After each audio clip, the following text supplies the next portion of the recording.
I moved into Ashwood Hall on a bleak afternoon in late September. The sky hung low with gray clouds, and the air carried the crisp scent of dying leaves. I remember standing in the hallway, suitcase in hand, staring at the old wooden door of room 304. The brass doorknob was worn and the numbers hung slightly crooked, like they'd been hastily replaced. I should have turned around right. Something about the air felt off, too still, as if the building was holding its breath.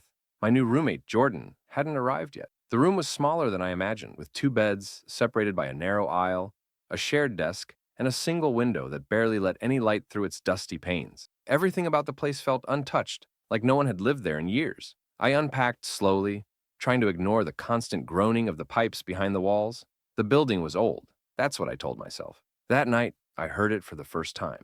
A whisper, faint, barely audible. It came from across the hallway, from room 305. I paused, sitting up in my bed, ears straining. A hushed murmur, like a voice trying to form words, but struggling against something unseen. I stepped into the hallway, heart tapping. The door to room 305 was closed, a faint line of yellowish light visible beneath it. I knocked once, just to assure myself. There was someone inside, but no one answered. The whispering stopped. When I asked the floor's RA about it the next day, he just gave me a puzzled look. Room 305, he said, tapping the clipboard.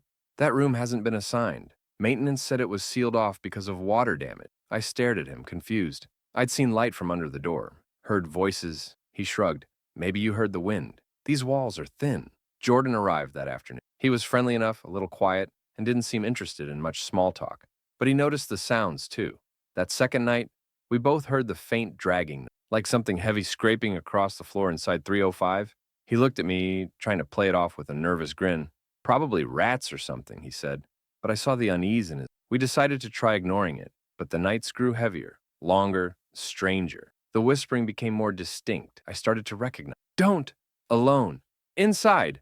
The voice always came at the same time, around 3:17 a.m. Sometimes it felt like it was right outside our door. I'd lay frozen in bed, clutching my blanket, listening as it slithered through the air like a dying breath. One night, I had a dream, or what I thought was a dream. I was standing in the hallway, staring at room 305. The door slowly creaked open on its own, revealing utter darkness inside. I stepped forward, but the second my foot crossed the threshold, cold hands gripped my arms and pulled me in. I woke up gasping, drenched in sweat. My fingernails dug into my palms so hard they'd drawn blood.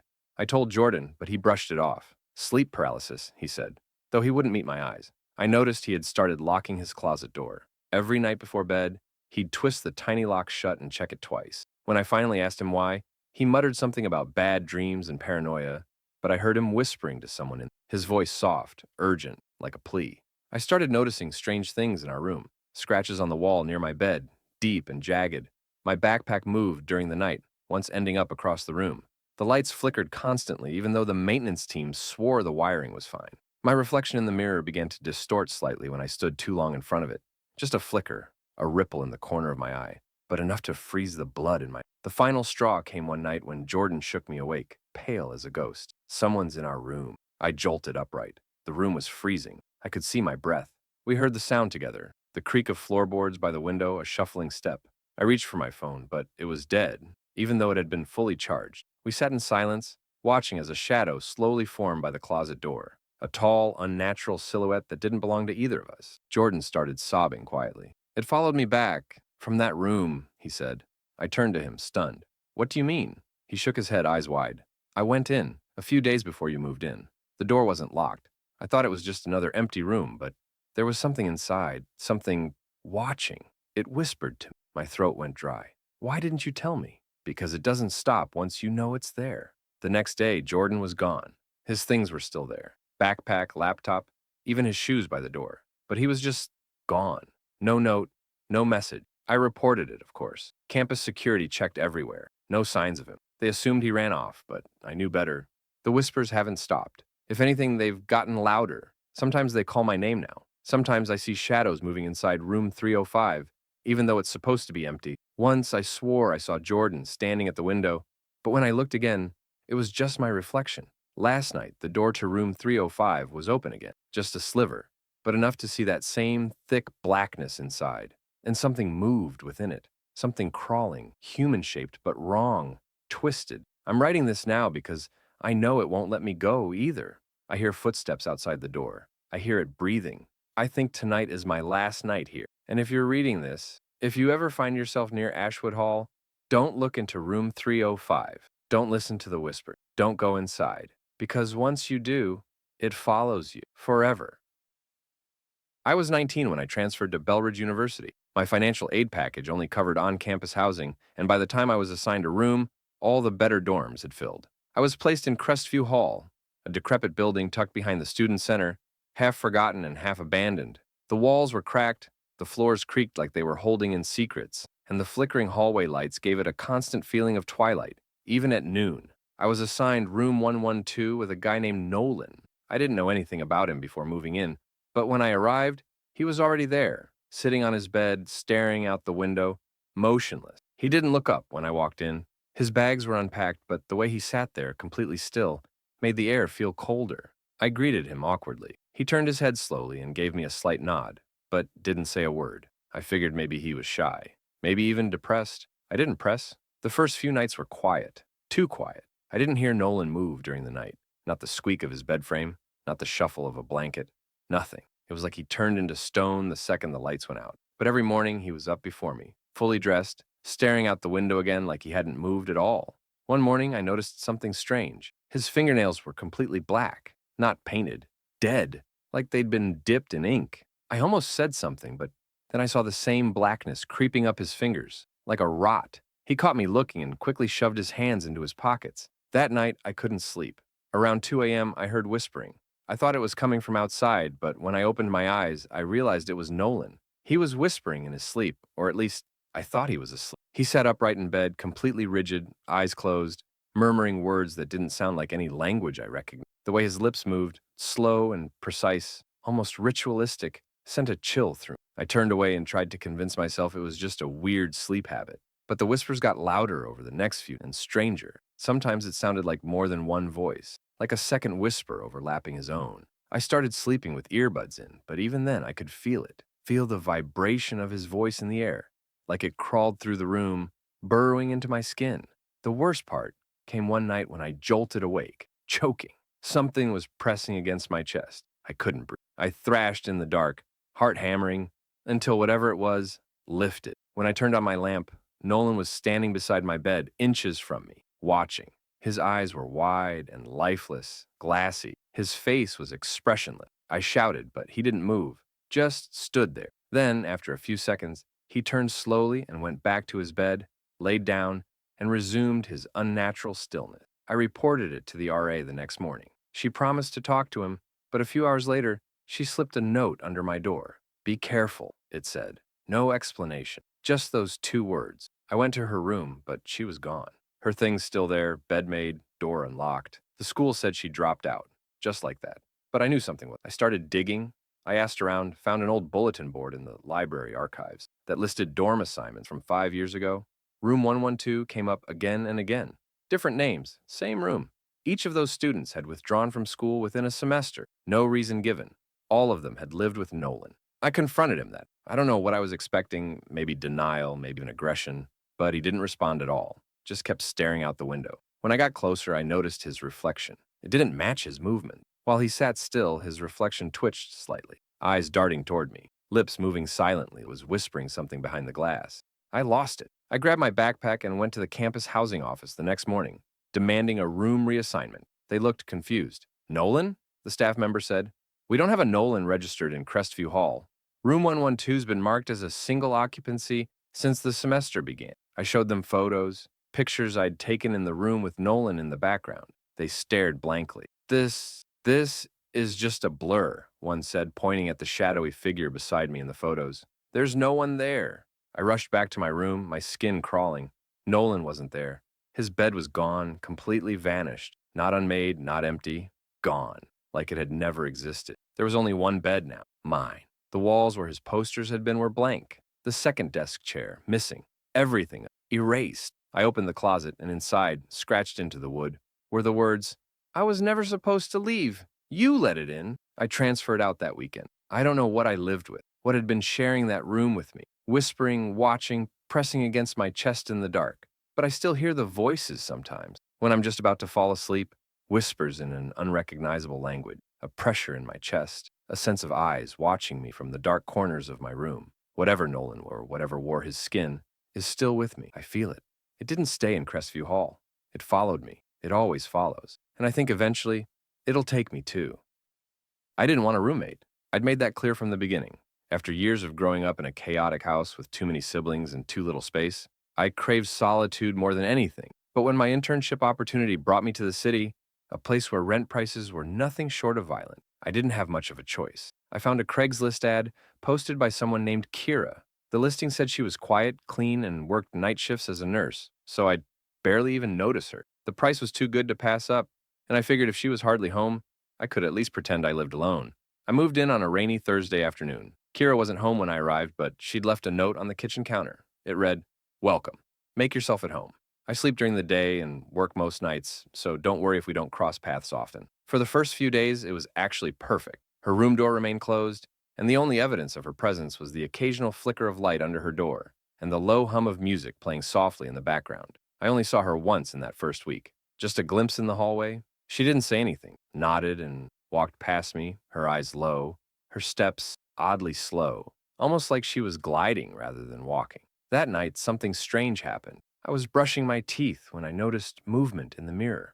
Behind me, Kira walked past the bathroom door, except her reflection was smiling, wide, unnaturally wide. But when I turned around, she was just walking silently, her expression blank. I blinked a few times, unsure if I'd imagined it. It was probably just the mirror work. That's what I told myself. Then, the noises, faint at whispers through the vents, soft tapping on the walls, almost rhythmic like breathing. I figured maybe it was the building. Old pipes, air ducts, all the things city apartments come with. But it got worse. The tapping turned into scratching. I'd hear it at night, scraping along the inside of my bedroom wall, moving slowly from one end to the other, like someone was crawling behind the plaster. One night, I finally knocked on Kira's door. No answer. I knocked again, louder, still, nothing. I pressed my ear to the nothing. Then I tried the knob. It was locked. I crouched down and peered through the tiny gap beneath the door. I saw something move inside. Shadows shifting, something crawling, not walking. It didn't look human. It moved too quickly, too fluidly. I stumbled back, heart hammering. The next day, I left early for work just to get some air, some distance. When I came home, there was another note on the counter. "Please don't try to open my door again." Nothing else. No greeting. No explanation. I started sleeping with the lights on. The shadows in the apartment were too thick, too heavy. And the noises, they were constant now. Whispering, muttering, scratching, pacing. I didn't sleep more than a few hours at a time, and even then, it was always shallow, haunted by dreams of distorted faces and a presence watching from just beyond the edge of my vision. Then something truly broke me. I came home late from work, exhausted and barely keeping my eyes open. As I passed Kira's door, I noticed it was slightly ajar, just a sliver. I hesitated. Every instinct screamed not to look, but I did. There was no furniture in her room. No bed, no dresser, no personal belongings. Just the bare walls and a circle drawn on the floor in black ash, surrounded by symbols I didn't understand. And in the center, a chair. Sitting in that chair was Kira, except she wasn't moving. Her eyes were wide open, glassy, unblinking. Her skin looked pale and dry, like it had been untouched by blood for days. She wasn't breathing. I backed away in shock, bumping into the doorframe. That's when her head turned toward me, slowly, creaking like dry wood. Her lips parted slightly, and she whispered something I couldn't understand. I didn't wait to hear it again. I slammed the door shut and ran to my room, locking myself inside, trying to breathe, trying to convince myself I hadn't just seen a corpse speak. The next morning, her door was closed again, and when I opened it, gone. Everything. The room was empty. No ash, no symbols, no chair. Just bare floor and blank walls, like it had never been occupied. I stood there shaking, trying to make sense of it. Then I noticed something on the wall, etched faintly into the plaster behind where the chair had been. You opened the door. Now it watches you. I moved out that I didn't even pack.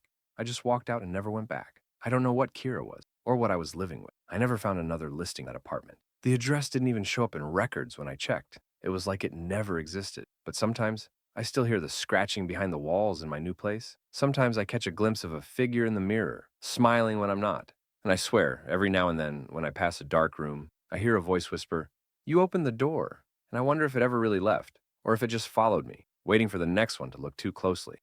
I never considered myself superstitious. I believed in logic, science, rationality.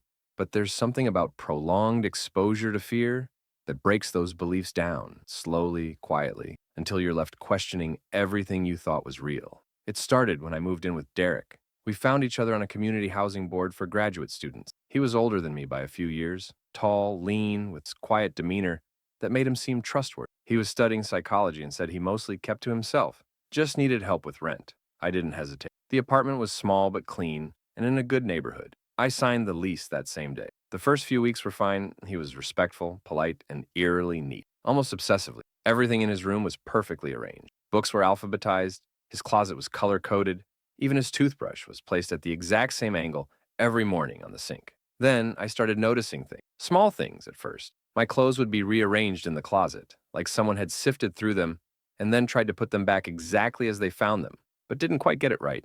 I found one of my socks folded inside out in the freezer. A set of my keys moved from my desk to the bathtub. I assumed I was just absent-minded, maybe stressed with coursework.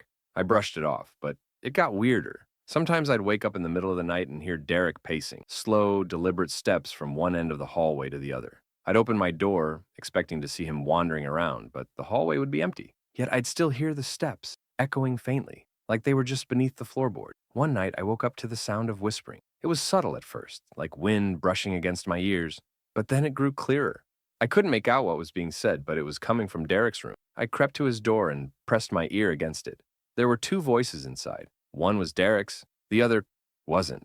It sounded wrong. Low, raspy, wet, like it was speaking from somewhere deep inside his throat. I couldn't understand the words, but I felt them in my chest, like vibrations, like something primal. Then silence. A cold, immediate silence that felt almost deliberate, like it knew I was listening. The next morning, Derek was gone. His door was ajar, but the room was empty. No clothes, no books, no bedding, just an open window and a single page torn from his psychology textbook, lying on the floor. It had one phrase underlined in red ink. Disassociation from self may lead to identification with other. He didn't come back for 3 days. When he returned, he acted like nothing had happened. I asked him where he'd been, but he just smiled, tight-lipped and strange, and said, "Nowhere important." Something was different about him. His voice, his eyes, his posture.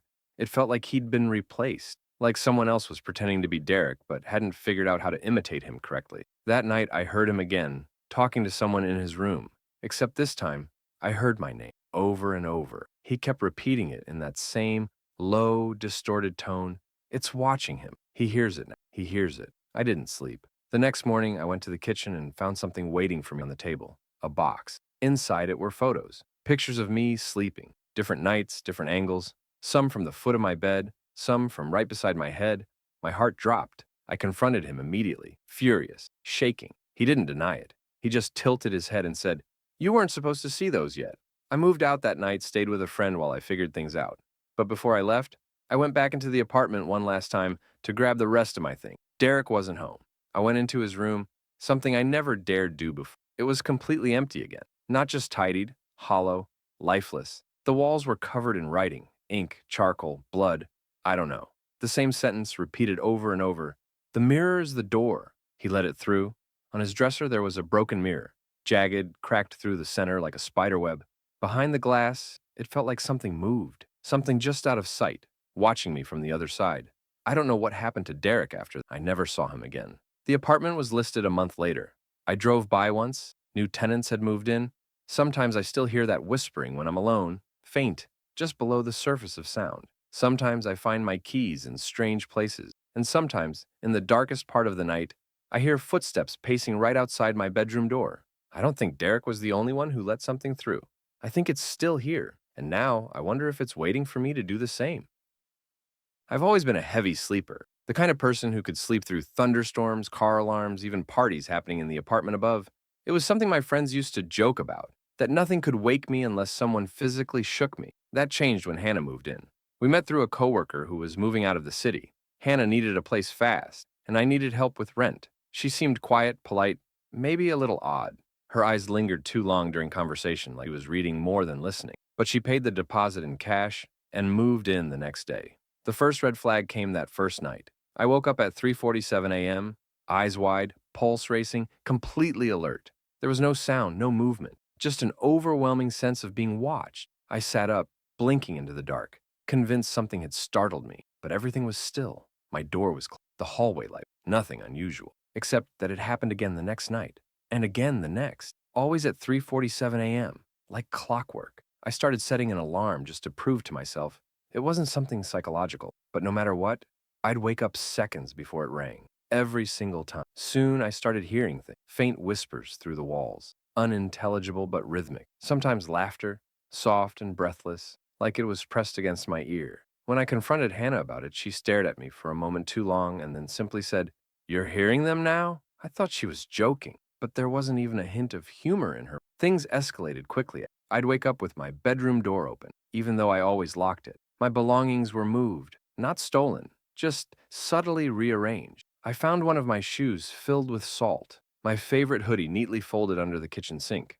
On two separate occasions, I found symbols etched into the fog of my bathroom mirror after a shower, concentric circles with jagged lines that looked more like claw marks than drawing. One evening, I came home early from work. Hannah didn't hear me come in. Her door was cracked open, and I could see her kneeling on the floor. She was facing the corner, whispering something over and over while drawing those same symbols onto her wall in what looked like soot or ash. I backed away quietly, heart hammering. I didn't know what she was doing, but it wasn't normal. I considered calling someone, a therapist, the police, anyone, but I didn't know what I would even say.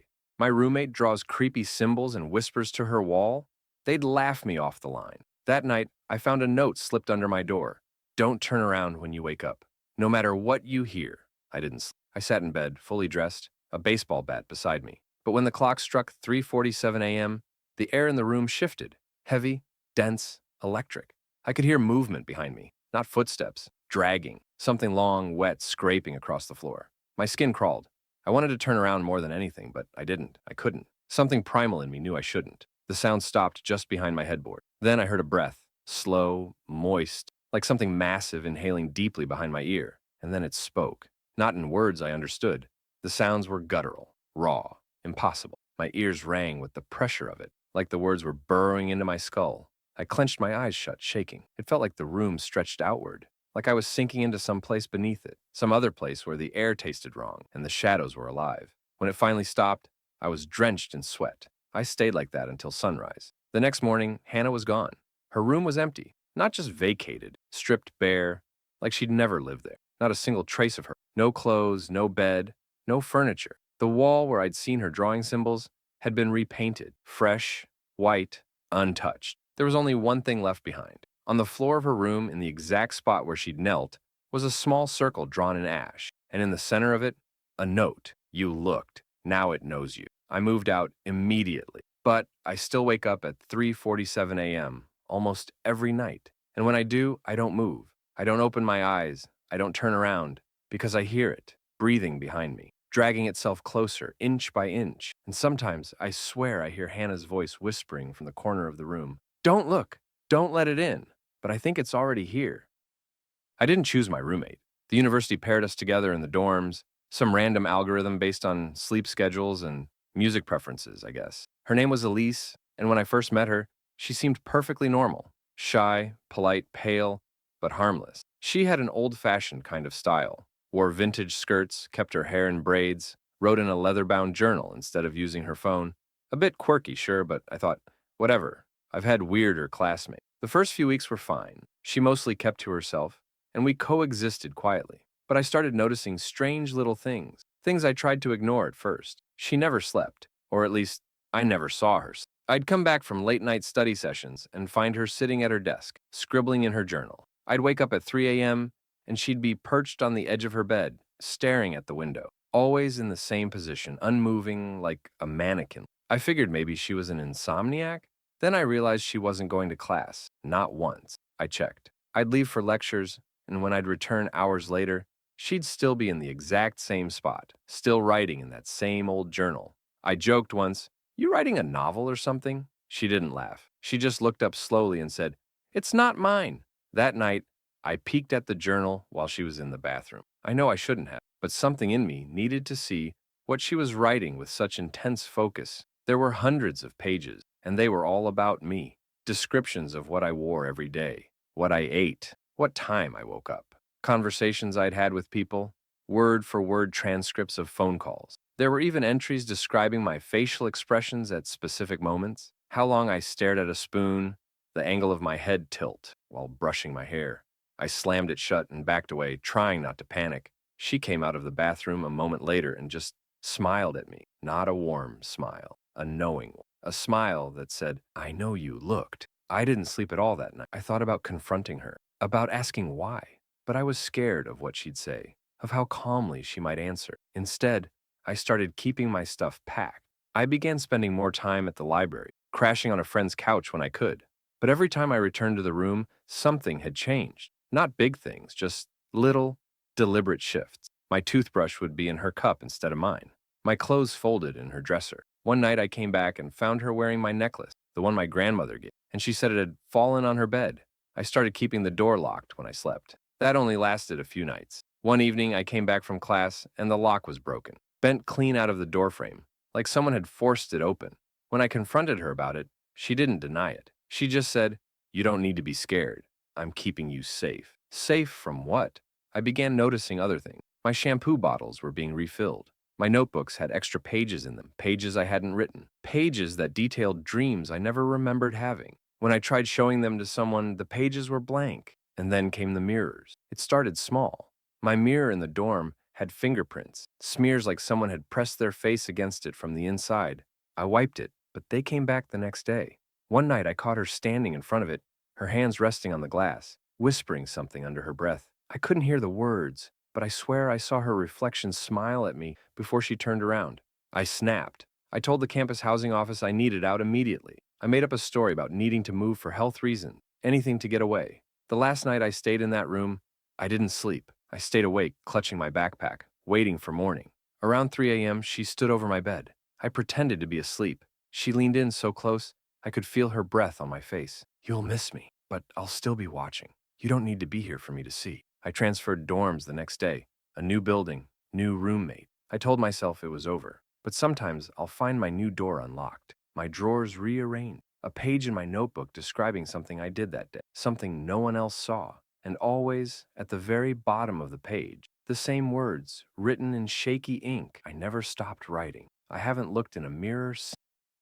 When I moved into that apartment, I wasn't looking for friends, just quiet. My last place had been chaos, loud neighbors, constant parties, trash in the hallways. I needed somewhere still, somewhere I could breathe again. When I found the listing, cozy, two-bedroom, quiet roommate, calm neighborhood, I took it without even thinking twice. The apartment was old but clean. The walls were thin, the wood floors always cold, but it had a strange charm.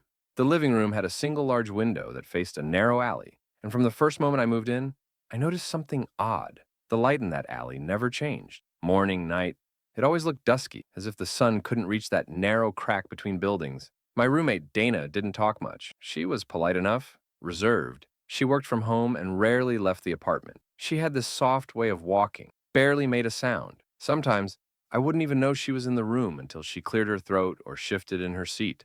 At first, it was peaceful. She kept to herself. The silence I wanted so badly filled every corner of that place. But that silence began to feel wrong. It started with the clocks. They all stopped working. My phone, my alarm clock, even the wall clock in the kitchen. Each one froze at different times. I'd replace the batteries, but within a day, they'd stop again. I started noticing Dana never wore a watch, never checked her phone. When I asked if she noticed the clocks dying, she just said, "It's better this way." Then came the sleepwalking. At least, that's what I told myself. One night, I got up to use the bathroom and found her standing in the hallway, completely still, her head tilted toward the ceiling. Her eyes were wide open, but they didn't look awake, just empty. When I whispered her name, she turned her head slightly, but didn't blink. Her mouth moved, but no words came out. Just a faint clicking sound, like someone trying to speak without a tongue. The next morning, I asked her about it. She laughed, too quickly, and said, "I've always had weird sleep habits. Don't let it scare you." But I did. I couldn't stop thinking of it. The hallway started to feel colder at night. Not just chilly, wrong. Like the air was thinner there, like something was standing just behind me whenever I passed through. I started rushing to my room every evening, shutting the door tight, stuffing a towel under the gap. I didn't feel safe unless it was completely sealed. And then I began hearing footsteps in the living room, long after Dana had gone to bed. Soft steps, slow, dragging. Sometimes I'd hear the couch creak, like someone sitting down heavily. Once I heard a whisper, raspy and close, say something I couldn't understand. I pressed my ear against the door, heart racing. There were two voices speaking. One was Dana's. The other one wasn't human. I thought I was losing my mind. I thought maybe the silence I craved so badly was finally breaking me. But then I noticed something that shattered everything. One afternoon, I found a strange notebook tucked beneath the couch cushion. It wasn't mine. I assumed it was Dana's, so I flipped it open. It was filled with drawings, hundreds of them, charcoal sketches violently scribbled, eyes, so many eyes, pages and pages of eyes staring out from shadows, from doorways, from ceilings. In the corner of each page was a date and a name. They weren't her drawings, they were my name, repeated over and over, underlined. Some pages had it scratched in so hard it tore the paper. When I confronted her, she didn't deny it. She just looked at me and said, "It sees through me. You brought it here?" I didn't understand. "I've been keeping it quiet," she said, her voice shaking. "But it's getting stronger now. It likes you." I packed that night, threw everything I could into a bag. I didn't care about the deposit. I didn't care about the job I was supposed to show up to the next morning. I just needed to get out. As I reached the front door, she stopped me. "If you leave, it will follow," she said. "You've seen it now. It won't stay here anymore." She handed me the notebook and whispered, "Keep drawing. It's the only way it stays small." I left. I moved states, changed my number, got a new job, but the silence followed. That wrongness followed. At night, my clocks, my mirrors that aren't in the wake up with charcoal dust on, even though I haven't drawn any, but the notebook, new sketches, and all the eyes in them. I found my roommate on a community board. It was a last-minute move. I'd just broken up with my partner, was crashing on a friend's floor, and desperate to have my own space again. The listing was simple. Room for rent, private bath, old house near the edge of town, female roommate prefers quiet tenant. It sounded perfect. When I arrived for the walkthrough, the house caught me off guard. It was massive, tall ceilings, stained glass windows, and the kind of house that looked like it should have been on a postcard from the 1800s. The inside was dim and smelled faintly of incense and old wood. Everything about it was beautiful and strange. My soon-to-be roommate introduced herself as Lyra. She was soft-spoken, composed, elegant in this eerie, timeless way. Everything about her seemed deliberate. The way she moved, how she spoke, even how she held her tea with both hands, like she was in some Victorian painting. I convinced myself it was just a quirky personality and signed the lease the same day. At first, I barely saw her. She kept mostly to her room on the second floor, rarely came into the kitchen when I was there, and always seemed to be whispering to herself behind closed doors. I assumed she was just private, maybe socially anxious. I didn't want to be rude, but then the rules started. She left me a note on my door one morning, handwritten in calligraphy, sealed with wax. It read, "Please do not enter the basement, even by accident. It is not a space for guests." Okay, weird, but whatever. Then, another note. "Please do not burn sage or light any new candles in the house without consulting me first. The air must remain balanced." Balanced? What did that even mean? I began noticing subtle, unsettling changes. Every mirror in the house was covered, not just with fabric, but with thick, black velvet cloths, pinned tightly at the edges like they weren't meant to be removed. Even my bathroom mirror was gone, replaced with a blank wooden frame. When I asked her about it, she simply said, "Reflections hold more than images. It's safer this way." At night, I started hearing noises, not the normal creaks of an old house. These were rhythmic sounds, chanting, footsteps pacing slowly back and forth. Above my room, when I knew Lyra was supposed to be sleeping. Once, I woke up to something tapping gently on my bedroom window. I lived on the second floor. When I finally brought it up to her, she didn't deny anything. Instead, she stared at me for a long moment and said, "The house is old. Some things echo through time. Not all of them are meant for you." I started avoiding the house as much as I could, spending hours at coffee shops, staying late at work, making excuses to sleep at friends' places. But one night, I came home to find my bedroom door open. I always locked it. Always. Inside, my things had been rearranged. Not stolen, rearranged. Books placed in circles on the floor, my blankets twisted into a spiral, small piles of salt at each corner of the room. I confronted Lyra. She didn't try to lie. "I'm trying to protect you," she said.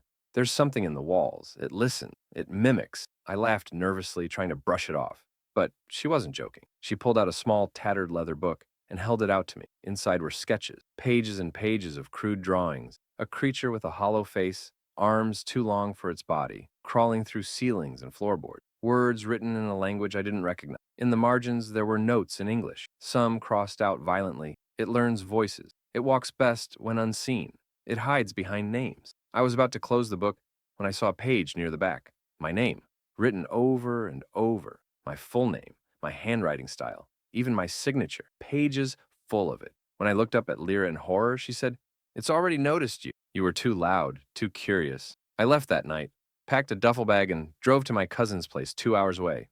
I didn't sleep. Every sound, every flicker of light felt like it was watching me. The next morning, I got a message from Lyra. Not a call, not a text, just a photo sent from an unknown number. My room with a dark, faceless figure standing in the corner. And written across the mirror, which had mysteriously reappeared, was a single phrase in black ash. "You brought the reflection back." I moved across the country 2 weeks later. New job, new city, new everything. But sometimes I hear scratching behind the walls. Sometimes I catch my reflection blinking when I don't. And sometimes when I dream, I see the house again, just for a moment, before something hollow steps into frame and whispers my name in my own voice. I never believed in paranoia until I met Evan. We met through a housing forum, one of those last-minute roommate situations where everything feels rushed, like you're signing your peace of mind away just to avoid being homeless. The apartment was decent, nothing fancy, but clean enough. 2 bedrooms, a shared bathroom, and an open kitchen. The rent was low, and Evan seemed fine.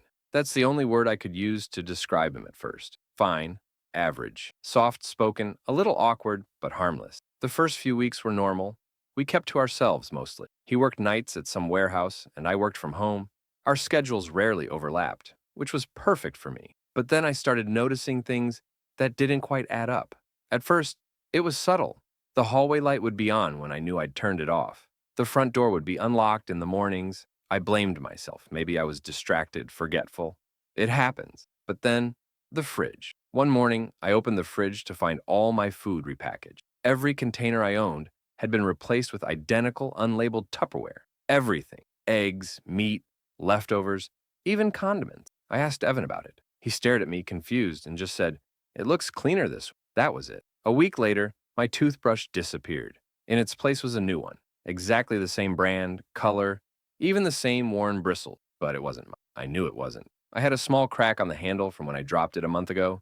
This one was flawless, perfect, like someone had copied it. When I confronted him, he said nothing at first, just stared at me like I was speaking another language. Then, calmly, he said, "Maybe it's just easier if everything is consistent." That word stuck in my head. Consistent. I started testing him. I left a coffee mug slightly off-center on the table before going to bed. In the morning, it was realigned perfectly with the placemat. I placed a single sock in the middle of the hallway. Gone the next morning, folded neatly in my drawer. It didn't stop there. One night, I walked into the bathroom and found the mirror gone. Not covered, removed. The nail still hung from the wall, like something had yanked it clean off. When I asked about it, Evan simply shrugged. I didn't like the way it made the room feel. That same week, he started rearranging the furniture, subtly at first, moving the couch a few inches, angling the rug. Then one morning, I woke up and found my entire bed missing, gone. Mattress, frame, sheets, everything. I ran to his room in a panic, but it was locked. I pounded on the door until he finally opened it, bleary-eyed and unfazed. "It was making your posture worse," he said, as if that explained anything. I found my bed later that day, reassembled, perfectly made, in the middle of the living room. The strange thing? I don't remember bringing it back in. I don't remember lifting anything. My body ached like I'd done something heavy in my sleep. Then came the noise. Not loud, not obvious, just quiet. Wrongness. The sound of drawers sliding open and shut when I was alone. Footsteps from the kitchen when I knew he was out. A rhythmic tapping in the walls at exactly 3:07 a.m. every single night. I thought I was losing my mind. I kept a journal just to prove to myself that I wasn't imagining. But every time I left the journal on my nightstand, the pages would be blank the next morning, like someone had erased it. I started hiding it in different places, but it always ended up back on the desk, with everything inside gone.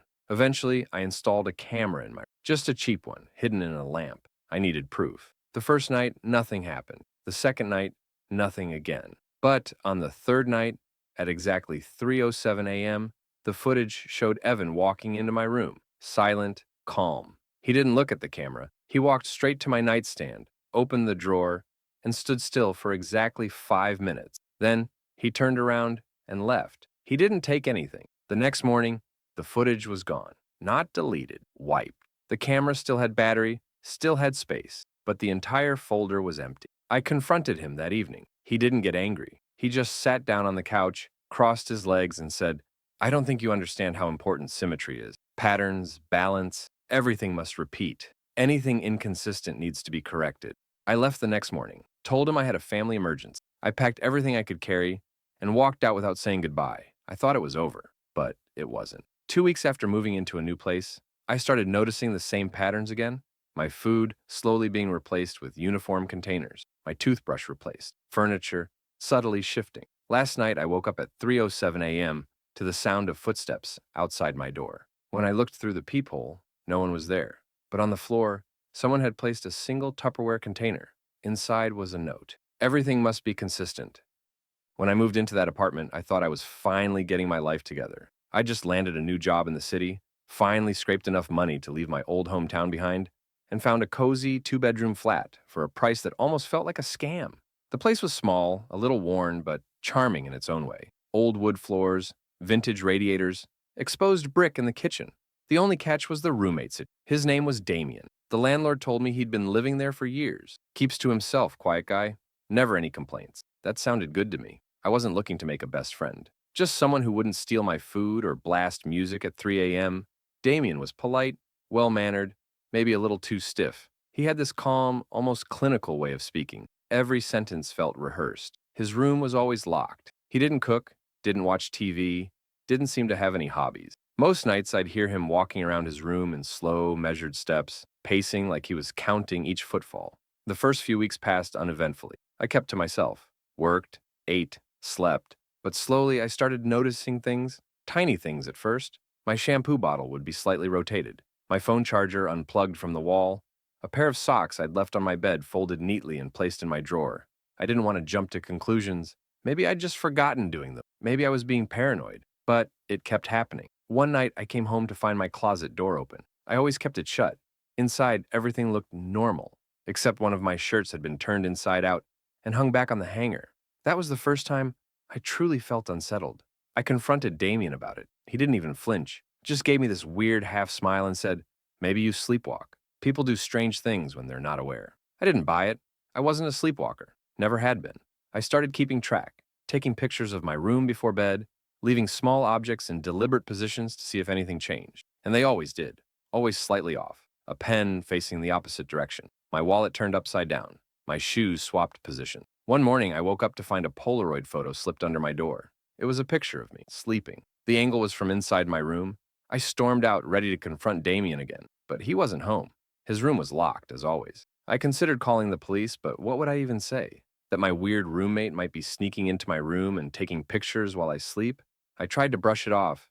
Maybe it was a sick prank, but more photos came, one every few days, always of me, asleep, sometimes from the corner of the room, sometimes from right beside the bed, sometimes so close I could see my eyelashes. Then came the sound. I started hearing faint whispers at night, not words exact, just the rhythm of a voice, low and constant, coming from Damien's room. Sometimes I'd hear a second voice, soft, breathy, answering him in broken fragments. I started sleeping with my door locked, a chair shoved under the handle. I finally snapped when I found my pillowcase replaced. Not washed, replaced. It wasn't mine. Slightly different fabric. A subtle pattern I didn't recognize. That same day, I noticed a crack forming in the ceiling above my bed. Fine, hairline at first. But by the end of the week, it had widened like something was trying to push through from the other side. One night, I stayed up, pretending to sleep, waiting for something to happen. At exactly 2:16 a.m., my doorknob began to turn slowly. Click, click. A faint creak as the door pushed forward against the chair I'd wedged under the handle. I didn't move. I didn't breathe. After a minute, the pressure stopped. Silence returned. But the next morning, the chair was on the other side of the room, and another photo waited under the door. This time, I was awake in it, sitting up, staring toward the camera. I lost it. I kicked his door open while he was out. The room was colder than the rest of the apartment. It was completely bare. No bed, no furniture, no decoration. Just walls lined with photographs. Hundreds of them. All of me. Some were recent, some from weeks ago. Some from moments I didn't even remember. Me brushing my teeth, reading, talking on the phone. But the deeper I looked, the more disturbing they became. Photos of me from before I moved in, from my old apartment, from my hometown, years ago. Damien had been watching me long before we met. In the center of the room was a mirror, cracked at the edges. Behind it, scrawled in tiny handwriting all over the wall, was a single sentence repeated again and again. I need to know how to become him. I left that night. Didn't take anything. I just walked out and never looked back. But even now, sometimes I wake up and feel like things are slightly off again. My books moved, my lamp at a different angle. A feeling in my gut that someone else is watching, copying, studying, and every so often a photo shows up in my mailbox of me, smiling. From a moment I swear I didn't live. When my new roommate disappeared, nobody seemed to notice. His name was Jonah. He moved in just as my old roommate moved out, some sort of emergency relocation from another city. He came with just 2 duffel bags, a folding chair, and a single framed photo of what I assumed was his family, though he never confirmed. He didn't talk much, but he was polite. He paid rent on time. And he was gone a lot, working odd hours at a local repair shop. For the first month, we barely saw each other. I'd hear his door open and shut, his footsteps down the hall. Occasionally, I'd find something of his in the kitchen, an empty coffee cup, a single spoon, a torn newspaper folded neatly beside the sink. We existed in parallel, never really overlapping. Then, one night, I realized I hadn't seen or heard him in days. His door was shut as usual. His mug was still in the sink. But when I knocked on his door, there was no response. I waited a few more days before knocking again, louder this time. Still nothing. Eventually, I tried the door. It opened easily. Inside, everything was exactly the same. His folding chair, his bags, the framed photo.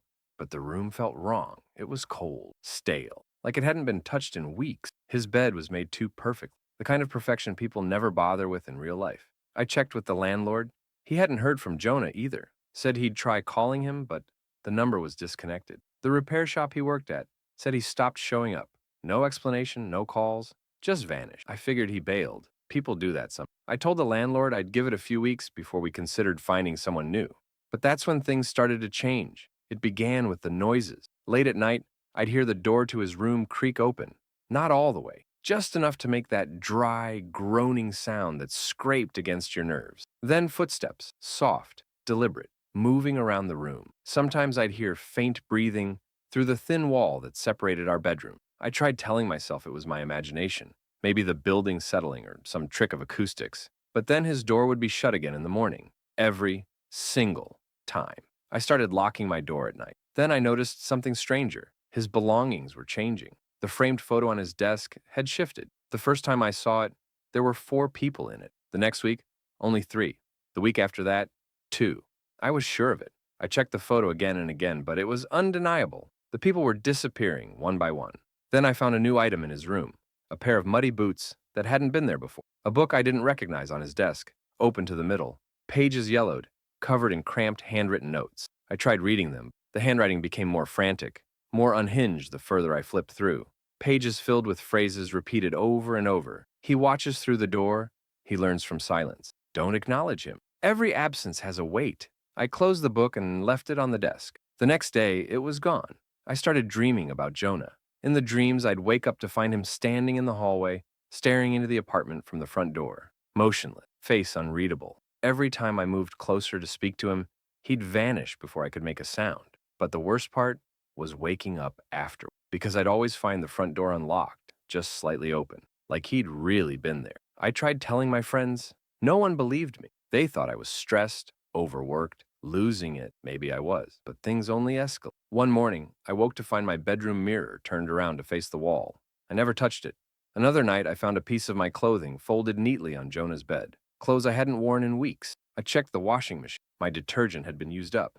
More than half of it, though I hadn't done a load in days. The night that broke me came just 2 weeks ago. I heard the creaking again. Jonah's door. I sat up in bed, heart pounding, and listened. Footsteps, slow, deliberate, but not coming from his room anymore. They were in the hallway, outside my bedroom. I stared at my door in silence, holding my breath. The knob began to turn, softly. Then it stopped. A whisper came from behind the door. Not a voice, just a breath that dragged through the crack, like someone exhaling into the wood. Then silence. I didn't sleep that night. The next morning, his room was empty. Not just his stuff, everything. The chair, the bags, the boots, even the photo. Gone.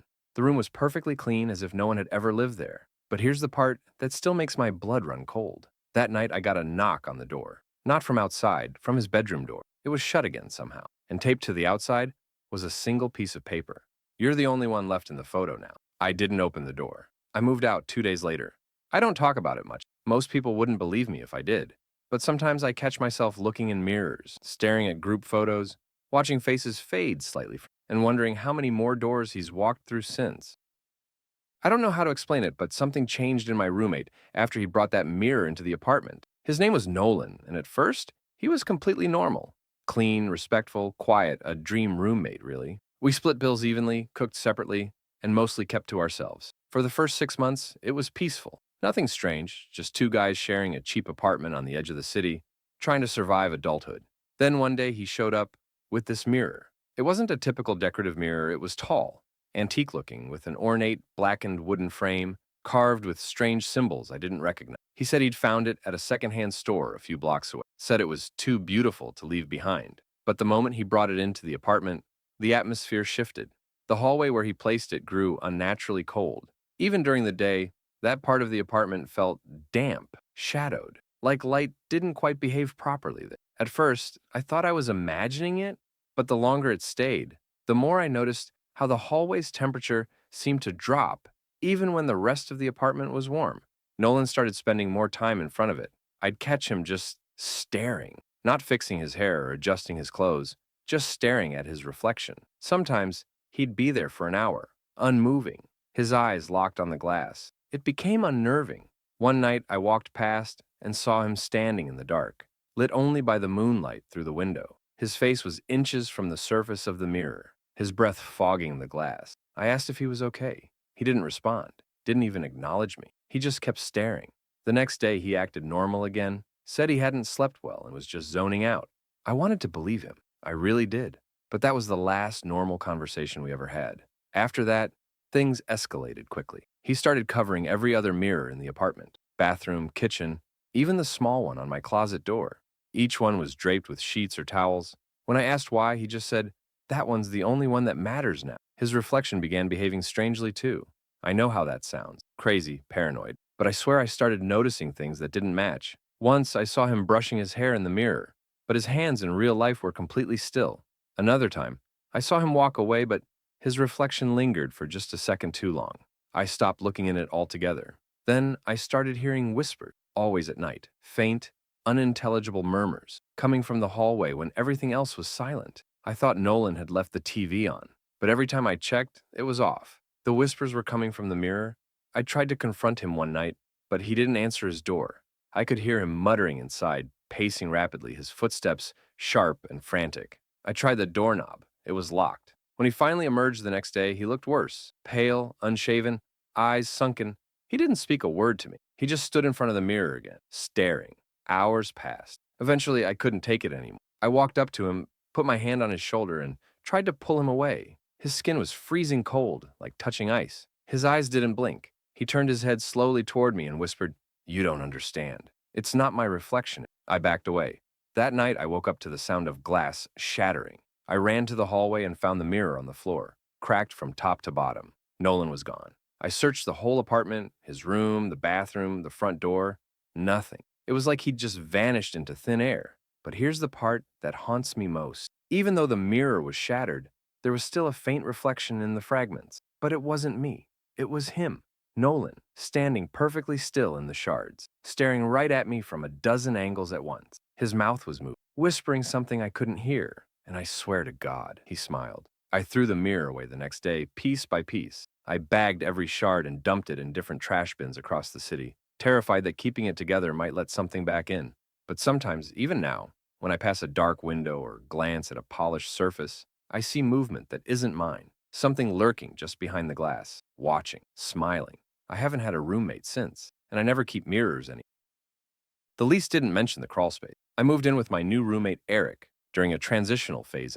I just gotten out of a breakup, switched jobs, and needed somewhere cheap and temporary. The apartment wasn't much, small, old, with creaky floors and flickering lights, but it was livable. Eric seemed normal enough, maybe a little quiet and intense, but I was fine with that. We kept things casual, stayed out of each other's way.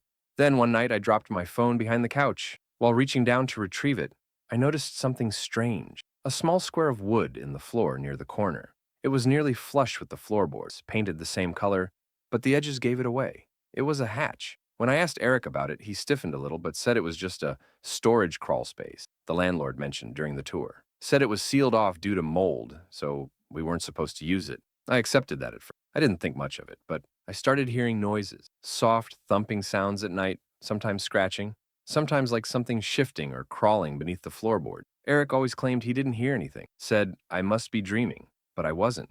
I started staying up late, waiting, listening, and sure enough, the noises returned. Every night around 2 a.m., a soft, dragging sound, slow and rhythmic, right from the hatch. I couldn't sleep. I began to fixate on it. I confronted Eric again. This time he got defensive, even irritated. He told me I was being paranoid, that it was probably rats or pipes, but his tone felt forced, rehearsed, like he was trying too hard to make me stop asking. That's when I started noticing the locks. 3 days later, I saw Eric replacing the screws on the hatch cover, but this time he added a small latch and padlock, one I hadn't seen before. That's when I knew something wasn't right. If it was just mold, why lock it? I waited until he was out one evening and used a pair of pliers to pry it open. Inside was a narrow, dark space, dirt floor, low ceiling, and a musty, choking smell. I shone my flashlight down, expecting to see insulation or old tools. What I found instead stopped me cold.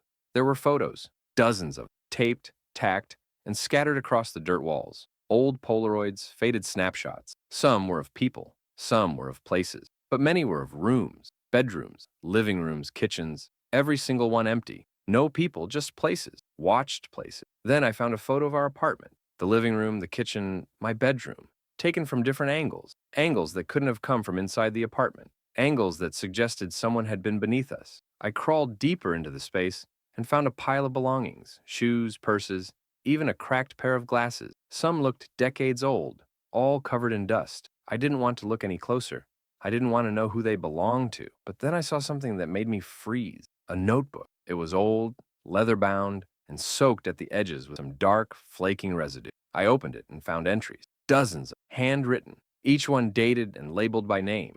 Not Eric's name, but other names. Previous tenants' maybe, roommates. Each entry described movements, habits, sleeping patterns, conversations overheard, fears noted. And then, at the end of each section, the same chilling sentence, fully understood, no longer needed. I didn't sleep that night. When Eric returned, I tried to act normal, but he must have noticed. The next morning, the hatch was resealed and locked again. But this time, the lock was new, industrial, bolted into place. I made up my mind to leave. But the night before I planned to move out, I woke up to a sound I'll never forget.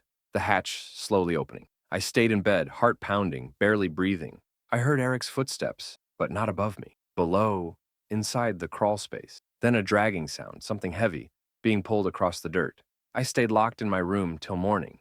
When I finally got out, the hatch was shut again. But this time, there was something different. A new photo taped to my bedroom door. It was a Polaroid of asleep in my bed, taken from the foot of the bed.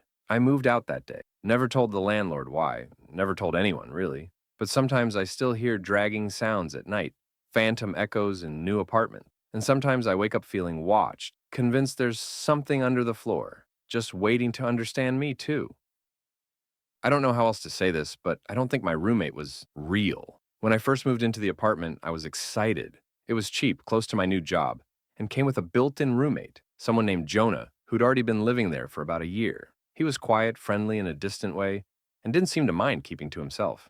That suited me perfectly. But from the very beginning, something felt off. Jonah never left the apartment. I mean, never. He didn't work remotely, didn't go on walks, didn't even get groceries. I'd come home from work, and he'd be sitting in the exact same spot on the couch, sometimes reading, sometimes just staring blankly at the wall.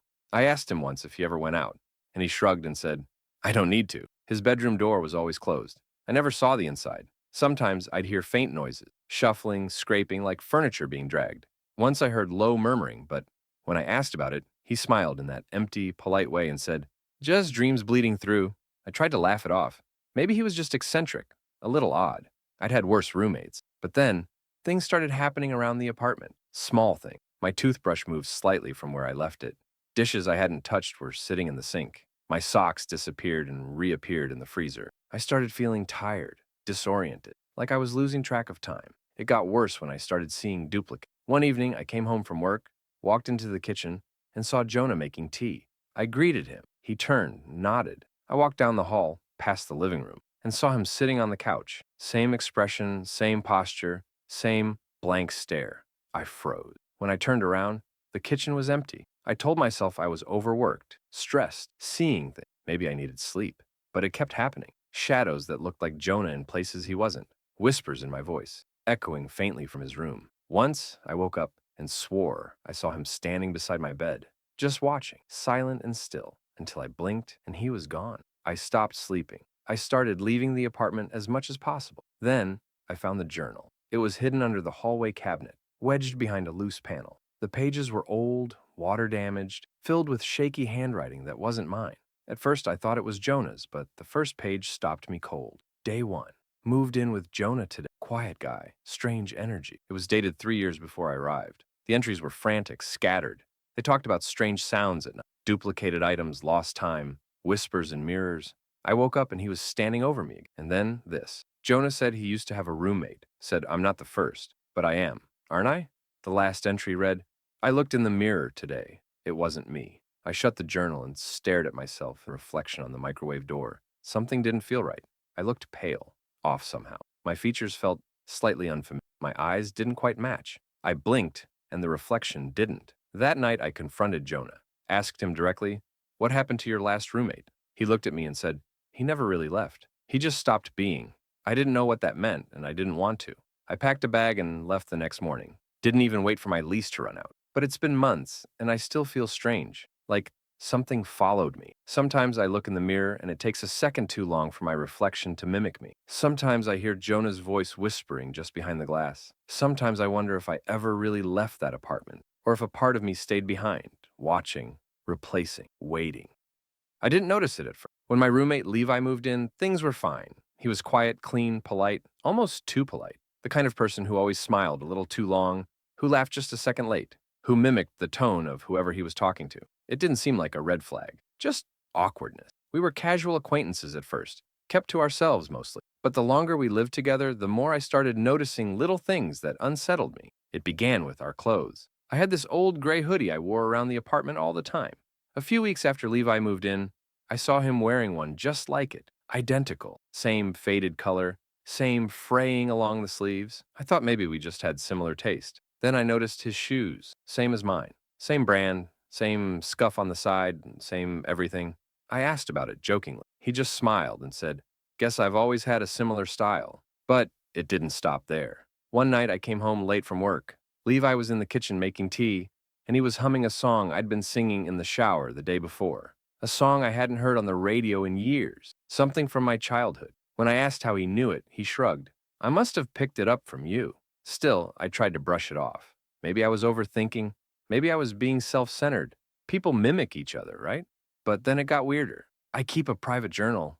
I never told anyone I wrote in it. I keep it locked in the bottom drawer of my desk. One night I opened it, and a page was dog-eared. The ink was smudged, like someone had flipped through it recently with damp fingers. I felt a chill crawl up my spine. Levi started picking up my mannerism. He began using my phrases, the way I laughed, the way I stirred my coffee, the way I cleared my throat before speaking.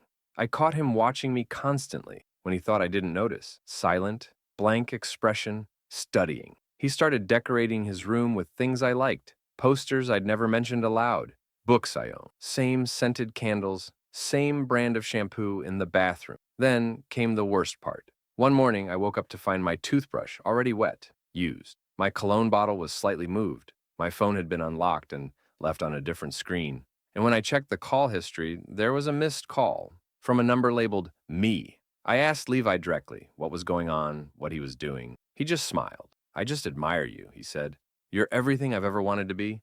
I tried to laugh it off, tried to avoid confrontation. But that night, I found a photo under my pillow. It was a Polaroid of sleeping. I started locking my door at night. I considered moving out, but something told me it was too late. Then one night, I came home and found Levi in my bedroom, wearing my clothes, reading my journal. He didn't flinch when I caught him. He just looked up and said, I don't think you understand. I'm not trying to be you. I am you.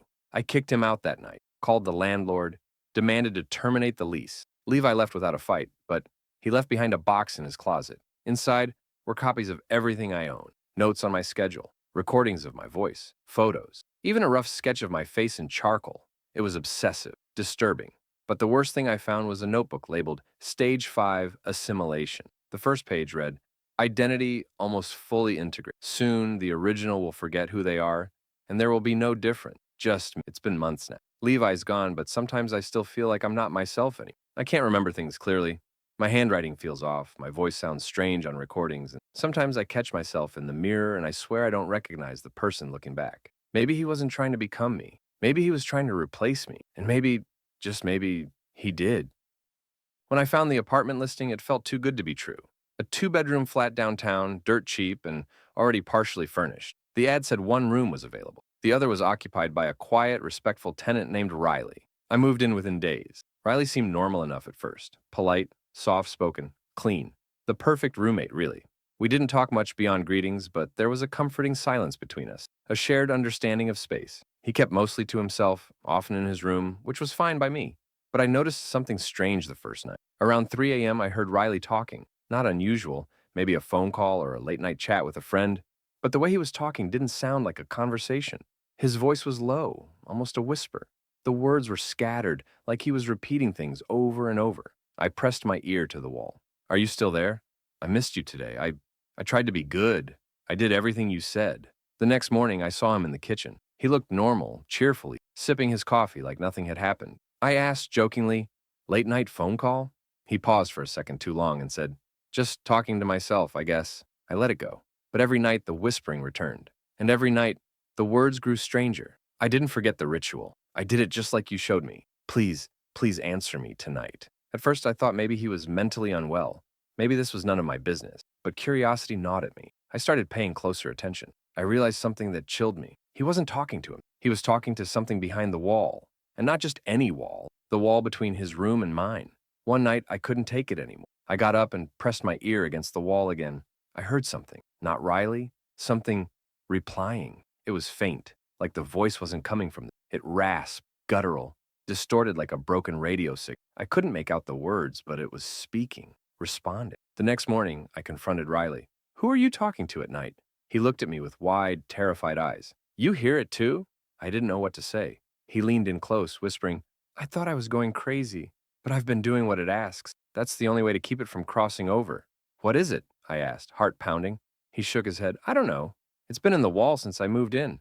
It speaks to me, sometimes through the outlets, sometimes from behind the plaster. It told me to perform rituals. It told me to keep you distracted." "What?" He backed away. "I didn't want to hurt you. I just needed time." It said it was almost strong enough to come through. I packed my things that night. I was ready to walk away from that place forever. But something stopped me at the door. I heard scratching from inside the wall. I turned slowly and saw something moving behind the paint, like fingers dragging just beneath the surface. I ran. The next day, I called the property man. I didn't mention the entity or the voices, just asked if Riley was still living there. She paused and said, "Riley?"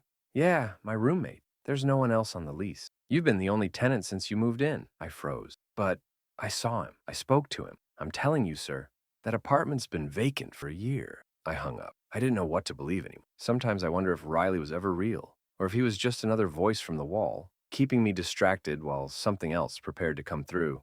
And sometimes, late at night, I still hear that low voice in my dreams. I'm almost there. Just one more crack in the wall. When I moved into the apartment, everything seemed fine, normal even. The place was quiet, cozy, and my new roommate, Jonah, was friendly in that overly familiar way that bordered on awkward. But it didn't bother me. I'd lived with worse. From day one, though, Jonah acted like we already knew each other. He'd say things like, "Remember that bar we went to last month?" Or, "You still have that hoodie I borrowed?" I'd always laugh it off and tell him it must have been his last roommate. But his expression would shift, like I was the one forgetting something important. He'd stare at me with the sad smile, like I was disappointing him somehow. "You've changed," he said once, "and you weren't like this before." I chalked it up to eccentricity. Everyone has quirks, but things got weirder fast. One night, I walked into the kitchen and saw a photo pinned to the fridge. It was of Jonah and me, laughing together at what looked like a backyard barbecue. I had no memory of it. I'd never worn the clothes in the picture. I'd never stood in that backyard. But there I was, smiling, like it had all happened. "Where did you get this?" I asked, holding it up. "You gave it to me," Jonah replied, genuinely confused. "Don't you remember?" I didn't. More pictures. Photos of us hanging out, eating dinner, watching TV, even camping in a forest I've never visited. Each one looked real. Candid shots, natural lighting, details too specific to be faked. I started doubting myself. Had I forgotten something? A trip? An event? But there were no matching messages in my phone, no social media posts, no trace of these moments anywhere else. Then the apartment started to shift. Small things at first. The layout of the kitchen cabinets changed. The bathroom mirror became oval instead of square. My bedroom door handle switched from silver to brass overnight. Jonah swore nothing had changed. "It's always been like this," he said, almost pitying me. I started documenting everything, taking photos, writing notes, drawing floor plans. But every morning, the notes were wrong. My photos looked different. What I thought was a picture of a square mirror now showed an oval one. The floor plan I sketched? The hallway was shorter, the living room wider, and Jonah got stranger. He'd start conversations in the middle, like we'd already been talking for hours. He'd mention secrets only I knew, things I'd never told anyone. He called me by nicknames I hated, things I'd only ever thought in my head. One night I found him standing in my bedroom, staring at me while I slept. I woke up to his silhouette in the moonlight, unmoving. "Do you remember now?" he whispered. I screamed. He backed off quickly, apologizing profusely. I just missed the way things used to be. I tried to move out, but my key didn't work on the front door. The locks were different. I tried calling my family, but my phone only showed one number in the contacts list. Jonah, you. I tried emailing nothing went through. I smashed a window and climbed out. I ran into the street, flagged down a cab, and asked to be taken to my sister's. But when I got there, it wasn't her house anymore. The door was answered by a woman who claimed she'd lived there for years. My sister's name? No one in the neighborhood had ever heard of her. I stayed in a motel that night. I didn't sleep. I checked the mirror in the bathroom and saw a reflection that didn't feel like mine. My face was slightly different, my nose a bit straighter, my hairline receding just slightly. Subtle things, wrong things. When I returned to the apartment the next day because I had nowhere else to go, Jonah was waiting with breakfast on the table. "Rough night?" he asked kindly. "You always get like this during the transition." I stared at him. "What transition?" He looked up at me, smile soft, eyes glowing with something I couldn't place. "To who you really are." And then he handed me a photo, freshly printed. It was of me, standing at the front door, smiling, wearing Jonah's clothes. Behind me in the picture was Jonah, standing where I was now. And the terrifying thing is, I don't remember it being taken, but it felt familiar. Now, I don't know which version of me is real. Every day I wake up feeling a little less like myself. My memories feel borrowed. My face looks more like Jonah's. I speak in his tone. I've started answering the phone with his voice. And sometimes in the mirror, I see him staring back. Maybe this apartment doesn't just change space. Maybe it rewrites. Maybe I'm already gone. When you live with roommates, you get used to some strange things. Leftover food disappearing, footsteps at odd hours, bathroom doors left unlocked. So when I moved in with Marcus and Dean, I expected some chaos. They were both laid-back, artsy types, messy but harmless. We all kept to ourselves mostly, and that was fine by me. But a few weeks in, I noticed something strange. Little things, too small to worry about at first. A plate in the sink that no one admitted to using. A jacket draped over the couch none of us owned. An extra mug on the drying rack. We laughed it off. Marcus joked, "Must be the ghost roommate." Dean chimed in, "As long as he pays rent." But as the weeks passed, the jokes started to feel hollow because the signs kept growing. There were more subtle changes. I'd leave my room with the light off and return to find it switched on. My shoes would be moved from where I left them. Sometimes I'd smell cologne in the hallway, an unfamiliar scent, spicy, musky, and heavy, like a stranger's presence clinging to the air. Then came the noises. Late at night, I started hearing footsteps pacing slowly in the hallway. Not the quick, casual shuffles of roommates grabbing a drink, but deliberate, slow, heavy steps. They'd stop right outside my door, wait, then continue down the hall. When I opened the door, nothing. One night, Marcus knocked on my door, looking pale. "Did you go into my room just now?" "No," I said. "I was in here." He looked shaken. "Someone opened my closet and left it wide open. I swear I heard breathing in." I followed him to his room. The closet door stood wide open. A faint, cold draft slipped out from inside. Though his window was closed, we checked everything. No sign of forced entry, no place to hide. But the worst part?